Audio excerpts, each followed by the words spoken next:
Here's who I would like to call the six-figure fraudster.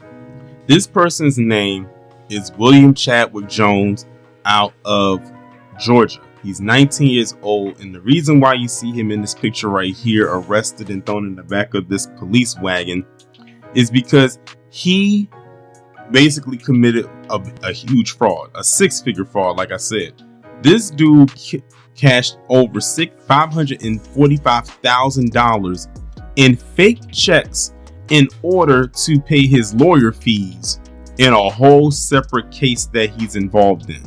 So I need to know from the usual suspects, are y'all going to come down on him? Are y'all going to blame what he did on being raised by a single parent, if he was indeed raised by a single parent? Because I don't know if he was raised by a single parent, but that's not the point. The fact of the matter is he committed a huge crime that now, in my opinion, if he does get convicted of it, that's something else you can add onto the laundry list of crimes to the FBI crime stats list under fraud. Police in Columbus, Georgia told their sister station WSB-TV that William Chadwick Jones, aged 19, opened a business account with Cinevis Bank in Alpharetta in January 2025. Investigators said shortly after that, Jones deposited 5 bogus checks totaling $545,770.97 into the account via mobile deposit, which would have definitely rung several alarms for me, because how in the world was he able to deposit all of that money via mobile deposit? Police said the money was quickly moved through wire frauds, debit card purchases, and peer-to-peer payment platforms like Zelle, WSB reported.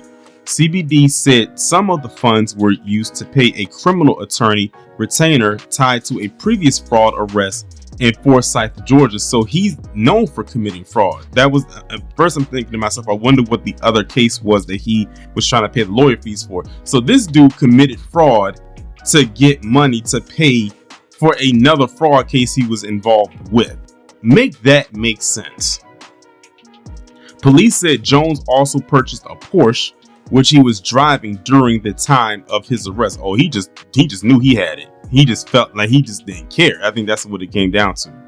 Police said Jones already read that part. It says, according to officials, although the fraudulent activity occurred in Alpharetta, the case was referred to CPD in March 2025 due to Cinevis Bank being headquartered in Columbus.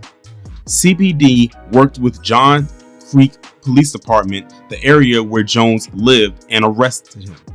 Jones was taken to a Muskogee County and is awaiting a hearing in Recorder's Court, according to WSB.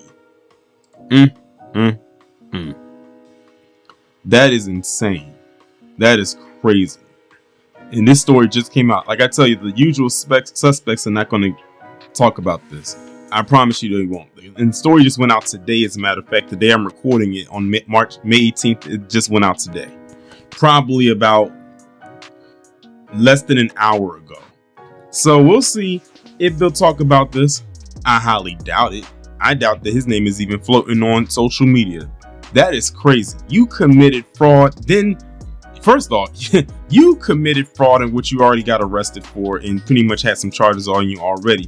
Then to pay the lawyer fees of that charge, you said, let me go ahead and commit the same exact crime, maybe do a little bit extra to pay the attorney fees for that, and only for you to get arrested and back in the same situation.